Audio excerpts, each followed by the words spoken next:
Oi, gente, eu sou a Deise Ciocari, jornalista, doutora em ciência política, e hoje o nosso YouTube está um pouquinho diferente. Eu vou conversar com meu grande amigo Ricardo Valadão, que durante muito tempo foi meu colega de comentários nas mesas da Jovem Pan.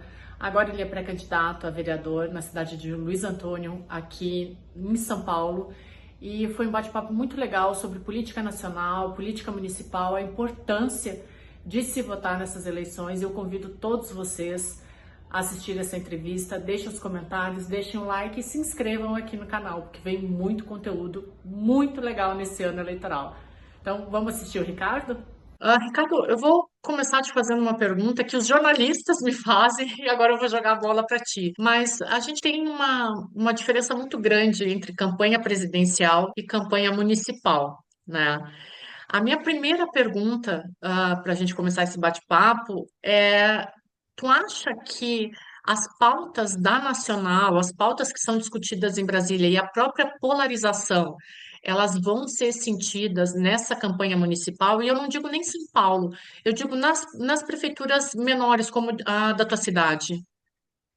Ô, Daisy, eu acredito que não. Eu acredito que ainda o Brasil permanece aquele conservadorismo do interior, onde as personalidades locais é que ditam a maneira ou até as questões a serem discutidas, que são questões muito pontuais, né? Eu vejo assim, aqui na onde eu moro, quais são as questões mais precárias, né? Por exemplo, a saúde que tinha um índice muito bom, agora não está tendo. Então, essa discussão vem para a pauta. As questões nacionais partidárias, de direita, esquerda, ela não funciona muito aqui, tá? Mas existe uma característica um pouco mais conservadora. E, nesse sentido, parece que em algumas cidades a direita ainda leva uma pequena vantagem. Não estou dizendo que isso é para todas e que todas são assim, não.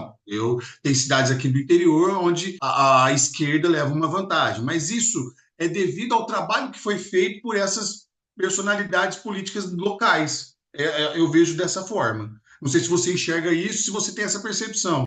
Eu acredito também que nas cidades menores, eu estava até olhando as tuas redes sociais e eu vi que tu tem feito até um trabalho de acompanhamento em relação às questões dos municípios, né? Então, por exemplo, a Boca de Lobo, a Isso. avenida que não está bem asfaltada e aí acaba provocando acidente de trânsito, né? Eu acredito que essas questões, elas ainda vão prevalecer. E aí eu queria, aí já direcionar a pergunta para essa questão municipal. O que que acontece com as prefeituras, principalmente prefeituras de cidades pequenas, como é a tua, que elas não conseguem dar conta, de todo o município? O que que falta? Às vezes é boa vontade, às vezes são os municípios que estão sufocados porque não tem dinheiro. O que que gira no município que é tão diferente e às vezes não consegue dar conta desses detalhes? Desde eu tenho um artigo que eu venho trabalhando nele e falo isso, e aí eu vou estender que é para tudo. Existem três coisas: a falta de estratégia, a falta de estrutura e a falta de pessoas. A falta de pessoas é muito simples você resolver, porque existem pessoas capacitadas dentro dos próprios órgãos, às vezes não está sendo aproveitada aquela capacidade interna. E aí existe uma desmotivação interna para a pessoa não querer fazer o trabalho bem feito, porque aquele prefeito não está me valorizando, né? A falta de estrutura é que muitas vezes não se olha. Vamos lá. Quando você entra numa empresa, o que você nota? Como elas tratam os seus funcionários. Como É. elas tratam os funcionários? De maneira boa? Como que, eu vi até outro dia, como que é o papel higiênico dessas pessoas que trabalham aí? Né? Fazendo uma analogia. Se você trata bem o seu funcionário interno, ele vai tratar bem o cliente, né? Vamos dizer assim, a população. Então, se você der uma estrutura interna capaz de atender as necessidades básicas do funcionário, como uma cadeira adequada, um computador, uma máquina adequada, enfim, as ferramentas de qualidade para ele poder trabalhar, isso vai dar uma melhoria no atendimento. E falta estratégia. Muitos prefeitos não sabem, fez a parte política muito bem feita, mas quando chegou na hora da gestão, aí enfrenta o problema, porque o recurso é limitado. Isso para todas. E quando o recurso é limitado, ele tem que escolher o que ele quer fazer em 4 anos. Não dá para fazer tudo. Não dá para você fazer todas as demandas da saúde, não dá para você fazer todas as demandas da cultura, do esporte, do lazer. E aí é que não dá conta. na ânsia de querer atender todos, às vezes com os compromissos internos de folha, de FGTS, muitas vezes de pagar fornecedor, e aí o fornecedor atrasa a entrega, aí vira um ciclo vicioso, um efeito dominó. Se você está me atrasando, eu também te atraso. Se atrasa, vai faltar. Se falta, quem que tem a percepção de valor atingida? O usuário final, a população. E aí é onde os prefeitos acabam se perdendo na própria estratégia que não foi bem elaborada. Isso eu venho trabalhando e falando há muito tempo sobre isso. Agora, tem também aquela parte onde a pessoa, quando está no poder, ela não tem a humildade intelectual de perguntar para as outras pessoas como deveria ser, ou pedir auxílio técnico capaz de garantir para ele que o direcionamento dele está correto. Às vezes ele quer usar o instinto dele. E não é o instinto político que vai te levar para uma boa gestão.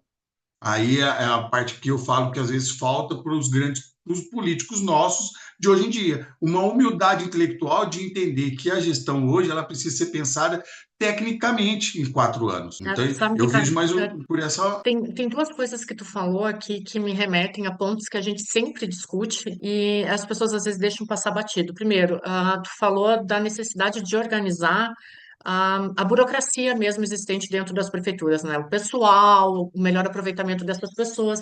Eu estava conversando esses tempos com um jornalista, eu não lembro para qual veículo ele estava fazendo matéria, porque ele era um freelancer, mas a gente falava, o Marcos, a gente falava justamente do peso do Estado na sociedade brasileira. Então, a gente tanto discute reformas em Brasília, e aí é quando a gente fala que a gente tem que prestar atenção na eleição municipal, né? Porque a gente discute as reformas em Brasília, mas por que que a gente pede tanto uma reforma administrativa? Justamente para resolver esses problemas que tu está apontando, porque existe uma ineficiência do Estado brasileiro, que quando a gente fala Estado brasileiro, não é só o Estado de Brasília, é o Estado da prefeitura. Isso. E aí entra num outro ponto que tu falou que eu acho extremamente interessante, que o político, quando ele chega na cadeira de prefeito ou de vereador, ele usa só o instinto. E aí a gente remonta para aquelas bases que a gente sempre falava do Maquiavel, é a sorte e a inteligência. E o que tu está me falando aqui é que, e eu concordo contigo, é que muitos usam só da sorte e acabam não usando a inteligência. E aí, quando a inteligência ela é cobrada, eles não conseguem mais permanecer ou não conseguem dar uma resposta à altura da população, né? E aí, pegando esse gancho, eu queria te fazer uma pergunta. A gente fala tanto assim dessa ineficiência dos estados, da prefeitura, dos prefeitos, dos vereadores. Como que tu acha que isso poderia ser resolvido em relação ao mandato? Tu é a favor da reeleição? Tu é contra? Como que tu vê isso? Um mandato de 5 anos ou tenta mesmo a reeleição para dar um tempo maior para se resolver os problemas das cidades? Então, Deise, eu acho que 4 anos é muito pouco. Eu acredito que um mandato de 6 anos seria ideal para e acabava com a reeleição. Porque 2 anos a gente sabe que é reflexo do trabalho que o outro anterior fez.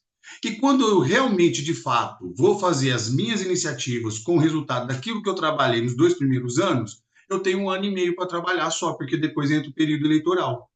Então, essa conta, às vezes, as pessoas não fazem. E a população, em geral, ela não está interessada nessa parte. Ela está interessada que no dia 1º de janeiro do outro ano que o prefeito assumiu, dali para frente é ele.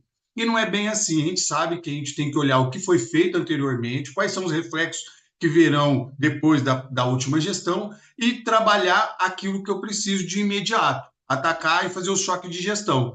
Então, assim, sabendo que é cíclico, que às vezes você tem um bom governo, depois você não consegue manter esse mesmo padrão e aí fica oscilando. Quem perde é a população, quem perde é a cidade, são as estruturas que vão acabando sofrendo com isso. Então, acredito que um mandato de 6 anos seja o ideal para que você faça um trabalho de médio prazo, projetando de longo prazo. Né? Por que de médio prazo? Porque, às vezes, as decisões ou as mudanças que precisam fazer não é raro, não tem efeito logo, não tem como você fazer algo planejado para fazer só por 4 anos. Eu penso assim que está faltando muito planejamento de médio e longo prazo em todo o Brasil. Tá? Todas as cidades deveriam ter. A gente viu aí o que aconteceu no Sul. Isso, para mim, a gente já vinha monitorando depois de Brumadinho, um grupo de trabalho, o que as cidades deveriam estar fazendo nas questões sustentáveis, nas questões de infraestrutura, que não foram feitos nos últimos 4 anos. E aí não deu nem tempo de começar a discussão, já vem uma tragédia. Então, para que É. não aconteça isso, nós precisamos de alguns planos diretores, planos de médio e longo prazo, e que o compromisso não seja partidário, e sim da cidade. Porque, independente de quem entra ou quem sai, aquele projeto não pode parar. E aí entra a vaidade de quem senta na cadeira, de a boa vontade de fazer ou não, vai depender de como foi a guerra política. A tua cidade, ela é uma cidade, assim, em comparação com a minha lá, que é Caçapava do Sul, tem 250 anos, ela é uma cidade relativamente nova, ela tem 130 anos e uma população de 15 mil habitantes, né? Eu queria te perguntar assim, o que que tu acha que deu certo até agora e quais são os pontos que tu acha que são os mais, eu não digo perigosos, mas os mais preocupantes em Luiz Antônio? O que que precisa ser mudado imediatamente que tu não vê essa mudança acontecendo nos últimos anos? O que acontece, Deise? Aqui no Luiz Antônio, a nossa saúde sempre foi uma saúde de alta qualidade. Eu acredito que hoje dá para fazer um bom projeto e dedicar tempo de planejamento ali, porque a saúde é o centro de todas as outras ciências. Sem a saúde, a gente não consegue praticamente nada. Só que existe uma demanda de necessidade parada que não deveria estar acontecendo, às vezes faltando o básico, que é o remédio. E se você já tinha esse planejamento lá atrás, o porquê que isso veio ocorrendo? Então, a gente vem sofrendo algumas perdas de prazo, perdendo pessoas precisando de atendimento e de remédio e não estão conseguindo. Então, eu acredito que isso é mais de gestão, é parte que faltou um pouco de jogo de cintura, vamos dizer assim, não sei o que aconteceu, porque o orçamento é capaz de suprir. Talvez a forma como se vem usando o recurso, às vezes por conta de folha de pagamento, né? Muito serviço autônomo, muita folha, então isso acaba prejudicando o seu orçamento e você não tem recursos para as outras áreas. Talvez a prefeitura hoje, o gestor, focou em outras ações que não as que são de necessidades primordiais, e aí vem falhando. E aí eu tenho um olhar, Deise, para outras duas questões, que é a educação e geração de trabalho e renda, que são áreas que realmente, juntando essas três, formam um pilar de sustentabilidade de toda a cidade.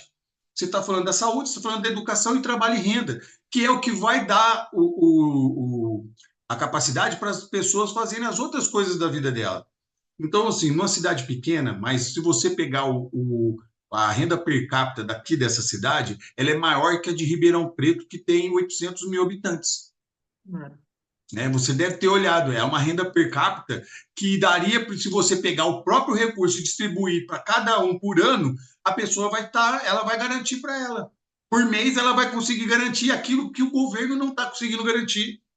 Então, existem falhas.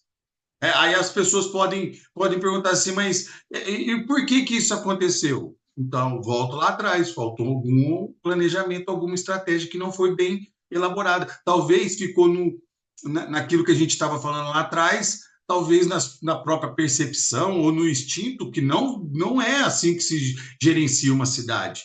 Talvez você não valorizou as peças que você tinha na sua equipe, desmotivou o interno, e aí entra nas questões só política, não de gestão. Só ficar na política não dá certo, você tem que ter um balanceamento. Eu falo que nem é equilíbrio, é um balanceamento. Porque uma hora ou outra você vai ter que pender para um lado e seguir. Depois você tem que voltar. Então, esse balanceamento tem que ser bem medido, tem que ser bem elaborado para não causar o que está fazendo, o que está sendo feito hoje. Porque se você passa e pergunta na cidade, que eles mais falam? Está faltando remédio. A primeira coisa que a gente ouve. É. Então é o básico precisa ser bem feito. Se você tem o básico bem feito, você pode ter certeza que a população não vai reclamar, porque ela não quer luxo. Ela quer garantir aquilo que ela já estava acostumada. E Ricardo, aí para a gente finalizar aqui, eu vou aproveitar o teu tempo de comentarista na TV e muito honestamente aqui, tu era uma das pessoas mais sensatas que participavam das mesas de debate ali, né? E a gente vê muitas críticas às vezes à Jovem Pan, né? Que não dá ah, não dá abertura para o diferente, ou para o plural, ou para o ponderado, mas a gente vê isso nas mesas e tu era um dos maiores exemplos disso. E eu, inclusive, vi uns vídeos teus em que tu falava que, independente de esquerda ou direita, a gente tem que torcer para dar certo. Então, eu não posso fugir da questão nacional, né? O que esperar desse governo até 2026? Ah, e como que tu vê essa questão da polarização, né? Porque isso que tu falou é muito importante, assim, a gente tem um governo que, goste ou não, foi eleito democraticamente, e as pessoas ainda assim torcem para dar errado, sem ter a noção de que se der errado, todos nós somos prejudicados. Eu queria que tu desse uma perspectiva para a gente de como que está indo, o que que tu espera até 2026, como que esse xadrez vai se alinhar para 2026. Desde eu saí até das cadeiras de comentarista da Jovem Pan e fui me imergir na cadeira acadêmica. Hoje eu estou fazendo um MBA em gestão de cidades na USP. E por que que eu fui? Eu falei assim, gente, eu preciso entender mais profundamente questões que o Brasil carrega que talvez eu não tenha enxergado. Mas eu volto para a mesma opinião que eu tinha lá de trás, que você enalteceu aqui agora. Como é que eu posso estar num lugar e torcer contra ele? Eu estou torcendo para o meu fracasso, estou torcendo para o nosso fracasso. Como é que o mundo lá fora me vê nesse sentido? Me vê fraco. O que o Brasil precisa é de mostrar força. E o Brasil, nesses últimos 8 anos, tem mostrado uma fraqueza enorme de polarização. Quando você divide, você enfraquece. Isso aqui Sun Tzu falava 10 mil anos atrás. Então, eu tenho que trazer essas reflexões para o brasileiro incorporar, que é o seguinte: tudo bem, nós entendemos que o Brasil tem uma diferença social enorme e gigantesca. Isso precisa ser feito alguma coisa para melhorar essa distância social urgente. Isso a gente precisa fazer. A gente sabe também que o problema do Brasil não é financeiro, porque nunca faltou dinheiro no Brasil. Nós sabemos que nós temos uma força de produtividade agro enorme e que suporta todo isso que eu estou falando para você, mas nós somos pouco industrializados. E isso vem, muitas vezes, imposta dos outros países em acordos que nós não sabemos como foram assinados e impede que o Brasil cresça. Então, você nota que tem uma barreira mundial para não deixar o Brasil ter esse protagonismo todo. Então, cabe a nós, como brasileiros, nos unirmos para fortalecer o nosso país, porque polarização, ela uma hora vai ter que acabar. Nós estamos vendo talvez um movimento lá na Rússia que antigamente era de esquerda e agora está se tornando a direita. Olha para você ver aonde que isso está chegando. Então, o brasileiro precisa ter esse sentimento de mais patriotismo, mas eu não estou querendo dizer que tem que ser patriotismo para levar o pessoal ao pensamento só de direito, que não é isso, porque eles pegaram essa bandeira, assim como a esquerda pegou bandeiras que são de todos, e ali ele parece que é deles aquela bandeira. Aí é que eu falo que não é, essa bandeira é de todos. Essa causa é nossa. Se a gente pegar ali as 17 ODS que nós temos que alcançar, qual que é a primeira? É o combate à fome, é a pobreza, erradicar a pobreza no mundo, e acabar com a fome. Como é que a gente sustenta 1,3 bilhões de pessoas no mundo todo e tem gente aqui passando fome? Então é uma incoerência. O Brasil ele não está coerente com aquilo que ele faz, com aquilo que ele produz. Então é o que eu falo de novo. Políticas públicas sociais precisam ser feitas para garantir que as pessoas, que diminuam as favelas, que diminuam os pontos de pobreza, que você chegue ali naquele ponto e tenha um atendimento fixo e constante de conscientização, tirar a pessoa daquela situação, colocar a fonte de renda na mão dela, colocar trabalho, colocar qualificação, mudar o ambiente que ela está inserida, colocar ela num ambiente melhor e aí dá condições. Pensar sustentavelmente, pensar em cidades inteligentes. Como é que eu posso pensar numa cidade inteligente, que está muito na moda falar, se eu tenho uma favela no meio da minha cidade? Exatamente. Então, isso não cabe no nosso discurso, Deise. Então, como é que eu posso chegar? O presidente Lula foi eleito democraticamente, pode ter sido eleito por um voto de diferença, não importa, foi eleito. É isso que eu falo, eleição é assim, se ganha às vezes por um voto numa cidade pequena. Mas deixa eu te falar uma coisa, aí é a hora de você respeitar, torcer a favor daquilo que ele vai fazer e ficar de olho naquilo que ele está fazendo de errado e apontar, às vezes, a solução. Não é só ir lá e dar a chibatada.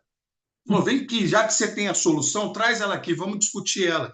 Mas a disputa de ego e de vaidade, ainda mais no mundo de redes sociais, onde você É, posta e fica todo mundo louco por like, por é, compartilhamento, e não sabe ver a raiz dos problemas e como propor soluções. Então eu me coloco, Deise, não só como candidato hoje na minha cidade, mas eu me coloco como provocador de pensamento, de como pensar a solução para as cidades, principalmente pequenas, porque nós temos 5.641 municípios, se eu não me engano, ou 545, se eu não me engano, perto disso, mas a maioria são de até 20 mil habitantes.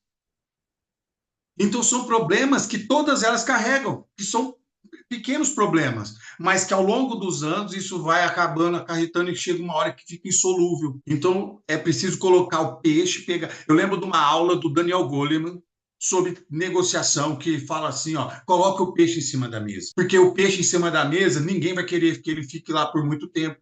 Todo mundo vai querer resolver o problema do peixe em cima da mesa.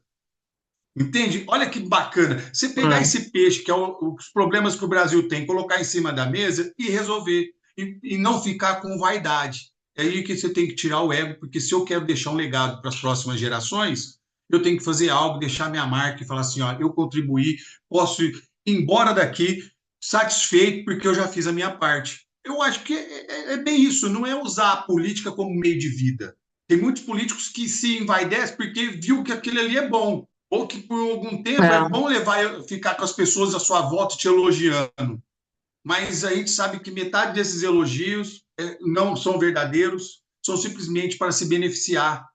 Então eu quero que as pessoas reflitam que política é por um tempo determinado, contribua, dê a sua contribuição, mas vá para a próxima fase para você poder contribuir mais. Assim que eu penso e assim que eu quero colocar à disposição das pessoas.